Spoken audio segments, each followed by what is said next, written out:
નમસ્કાર.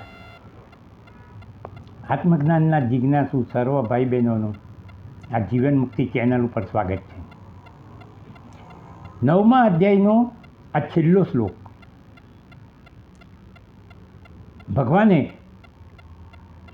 18મા અધ્યાયના અંતમાં પણ રિપીટ કર્યો છે. મન્મના ભવ મદ્યાજી. તો તમે એ શ્લોકનું મહત્ત્વ સમજી શકો છો. ભગવાને વચન આપ્યું છે કે તું મારી ભક્તિમાં લાગી જા. તારા સાંસારિક અને આધ્યાત્મિક બંનેના યોગક્ષેમનો ભાર હું મારા માથા ઉપર ઉપાડું છું. ભગવાને એ પણ આશ્વાસન આપ્યું કે મારી ભક્તિમાં લાગવાથી દુરાચારીમાં દુરાચારી, પાપીમાં પાપી મનુષ્ય, અબુધ અજ્ઞાની મનુષ્ય પણ સુખ શાંતિથી રહી શકે છે. સજ્જનને સદાચારી બની ધર્માત્મા પણ બની શકે છે અને તે પરમ ગતિને પામે છે. અર્થાત પરમ ગતિને પામવાનો અર્થાત આ લોકમાં પણ એ સુખી રહે છે અને પરલોકમાં પણ એ સુખી રહે છે. તો ભગવાન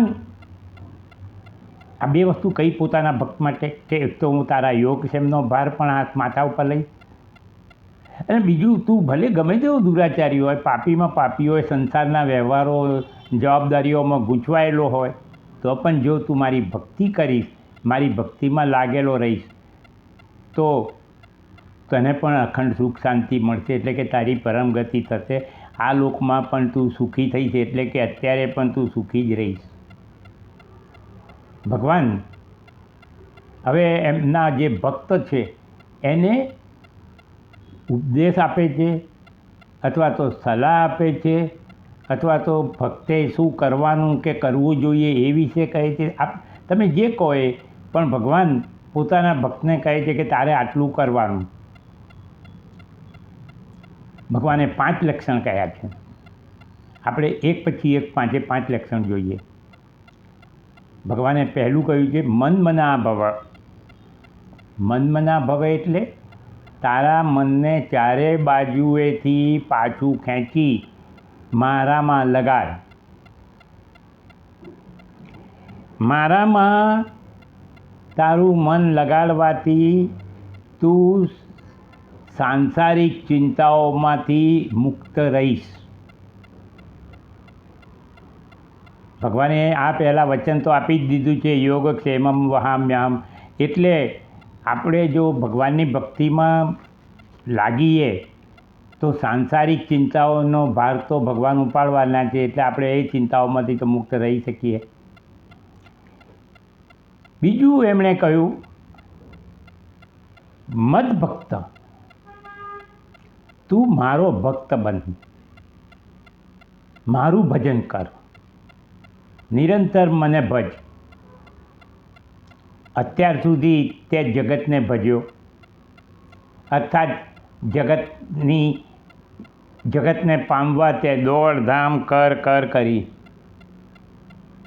અને છતાંય તને લાસ્ટિંગ સુખ શાંતિ તો મળ્યા નથી.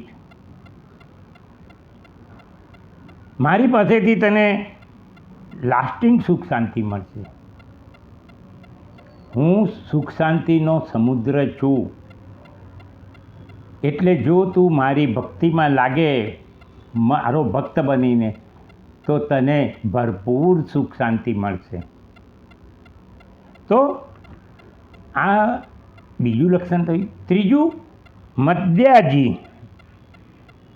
મદ્યાજી એટલે મારું પૂજન કર, મને રાજી રાખ.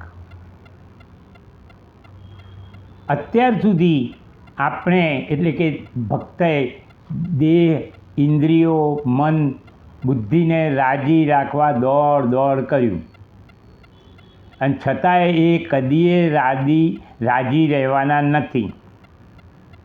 મન, બુદ્ધિ, ઇન્દ્રિયો, દેહને તમે જેટલું પણ ધરો છો એટલું ઓછું જ પડે છે. એમને ગમે તેટલું ધરો એ ઓછું જ પડે છે. પરમાત્મા ભગવાન કહે છે હું એક જ એવો છું કે તારી પાસે કોઈ પણ પ્રકારની આશા રાખ્યા વિના તને સુખ શાંતિ આપતો રહીશ. જગતની પ્રાપ્તિમાં તો તારે ચિંતા, ભય, દુઃખ વગેરેનો સામનો કરવો પડે છે, પણ મારી ભક્તિ કરવાથી તને જે સુખ શાંતિ મળશે એમાં તારે ચિંતા, ભય વગેરે નહીં રહે. તો આ થયું મધ્યાજી. હવે છે ભગવાન ચોથું લક્ષણ કહે છે મા નમસ્કુરુ, એટલે કે નતમસ્તકે મારા શરણમાં રહે. તું જગતના શરણમાં છે જ, પણ ત્યાં તને ચિંતા, ભય, ટેન્શન વગેરે રહેવાના જ છે. તું સંસારની ચિંતાઓ ના કર, એનું ધ્યાન હું રાખવાનો છું અને રાખું છું. મેં પહેલાંય કહ્યું છે કે યોગક્ષેમમ વહામ્યહમ. તો તું સંસારિક ચિંતાઓ, જવાબદારીઓ, ટેન્શન, દુઃખોને એક બાજુ રાખી એકલા મારા શરણમાં રહે. એટલે આ ચોથું લક્ષણ થયું. ભગવાને પાંચમું લક્ષણ કહ્યું છે મામે વૈશ્યસી, અર્થાત મારા પરાયણ થા. પરાયણ થવું એટલે એકને જ ચોંટી રહેવું. આ પરિવર્તનશીલ, સતત બદલાતા રહેતા જગતમાં બધું જ બદલાતું રહે છે અને અંતે નષ્ટ પામીને દુઃખ જ આપે છે. તું એને જગતને પરાયણ તો રહ્યો જ છું અને તે સુખની સાથે દુઃખો જોયા જ છે. એકલું સુખ તો ત્યાં જોયું જ નથી. તો હવે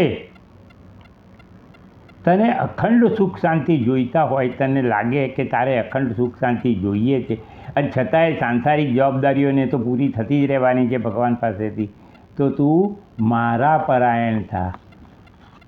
એટલે સંસારમાં રહે, સંસારની જવાબદારીઓ નિભાવ,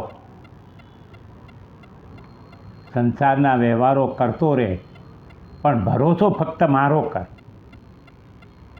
મારામાં જ વિશ્વાસ કર. તો આ 5 લક્ષણો થયા, આપણે જોયા.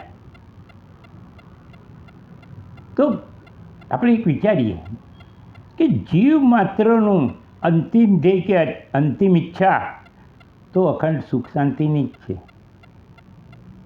અને એ અખંડ સુખ શાંતિ ભગવાન પાસેથી કોઈ પણ પ્રકારની કિંમત ચૂકવ્યા વિના, કોઈ પણ પરિશ્રમ કર્યા વિના મળે છે. આપણને કેમ નથી સમજાતું આ? આપણે શા માટે જે જગત કદી મળવાનું નથી, મળ્યું નથી કોઈને, એની પાછળ દોડ કરીએ છીએ ને ભગવાનની ટોટલી અવજ્ઞા કરતા રહીએ છીએ. હું એમ નથી કહેતો કે 24 કલાક તમે સાધુ થઈને, બાવા થઈને કે ભક્તિ કર્યા કરો. સંસારમાં રહીને ભક્તિ કરો, પણ પરાયણ ભગવાનને રહો. મતલબ કે ભરોસો અને શ્રદ્ધા ભગવાનની જ કરો. તારે ફક્ત ભગવાનના શબ્દોમાં વિશ્વાસ કરીને માન્યતા બદલવાની છે, બીજું કશું કરવાનું નથી. ભગવાનમાં મન ચોંટાડેલું રાખવાથી શું ફાયદો થશે એ જાણો. ભગવાનમાં મન ચોંટાડેલું રાખવાથી આ બદલાતા પરિવર્તનશીલ જગતના બદલાતા પરિણામો, સંજોગો, પરિસ્થિતિઓ વગેરેનો તું સાક્ષી બનીને રહી શકીશ. કારણ કે તારું મન ભગવાનમાં ચોંટેલું છે, એ આ તરફ નથી.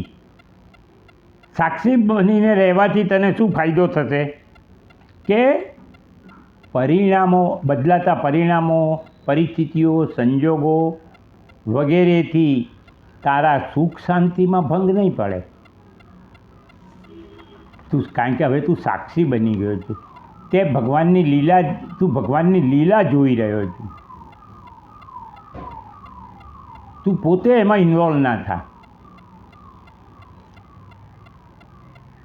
તો આ રીતે આ સાથે 9મો અધ્યાય સમાપ્ત થાય છે. ભગવાન કર્મ કરતાં જ્ઞાનને ચડિયાતું કહે છે. એટલા માટે જ્ઞાન પ્રાપ્તિ માટે આવશ્યક ચિત્ત શુદ્ધિની જરૂર છે. એટલા માટે ભગવાને ચિત્ત શુદ્ધિના ઉપાય તરીકે કર્મયોગ કહ્યો. પણ પછી જ્ઞાન પ્રાપ્તિના માર્ગે આગળ જવા કર્મ સંન્યાસ કરવાનું કહ્યું અને કર્મ જ્ઞાન સહિત વિજ્ઞાન એમણે 7મા અને 9મા અધ્યાયમાં કહ્યું. આપણને 7મા અને 9મા અધ્યાયમાં જે જ્ઞાન વિજ્ઞાન કહ્યું છે એ પૂર્ણ છે અને અંતિમ સત્ય છે. એનાથી આગળ કશું જ નથી. ભગવાને જ્ઞાન સહિત વિજ્ઞાનની ચર્ચા 7મા અને 9મા અધ્યાયમાં કરીને જ્ઞાન વિજ્ઞાન વિશેની ચર્ચા સમાપ્ત કરી છે. ભગવાને અત્યાર સુધી જે જ્ઞાન વિજ્ઞાન કહ્યું છે તે અંતિમ સત્ય છે, ઉપનિષદોનો સાર છે. તમે હજારો લોજિક લગાવી લો, રિઝનિંગ લગાવી લો, તર્કો લગાવી લો, પણ સત્ય તો છેલ્લે આ જ રહેવાનું છે. તો ભાઈઓ બહેનો, આપણે હવે પછીના વિડીયોમાં 10મો વિભૂતિ યોગ અધ્યાયમાં પ્રવેશ કરીશું. મારી આપ સૌને વિનંતી છે કે જો મારી તમને સમજાવવાની આ રીત પસંદ પડતી હોય, ગમતી હોય, તો દિવસની 10-15 મિનિટ ફાળવી મારા વિડીયો સાંભળતા રહેજો. અને જે લોકોને આ ચેનલ કે આ વિડીયો વિશે ખબર ના હોય એવા ગુજરાતી ભાષાના જાણકાર લોકોને પણ કહેતા રહેજો. કદાચ એમને પણ રસ પડે. મારો ઉદ્દેશ ફક્ત ને ફક્ત ભગવદ્ ગીતાનો પ્રચાર કરવાનો જ છે. હું જાણું છું કે આધ્યાત્મિક ક્ષેત્રમાં વ્યૂઝ નથી મળતા, છતાં પણ હું મારું કમિટમેન્ટ પૂરું કરીશ. હું ભગવદ્ ગીતા પૂર્ણ કહીશ. તો હવે આપણે 10મા અધ્યાય વિભૂતિ યોગમાં પ્રવેશ કરીએ. ત્યાં સુધી નમસ્કાર.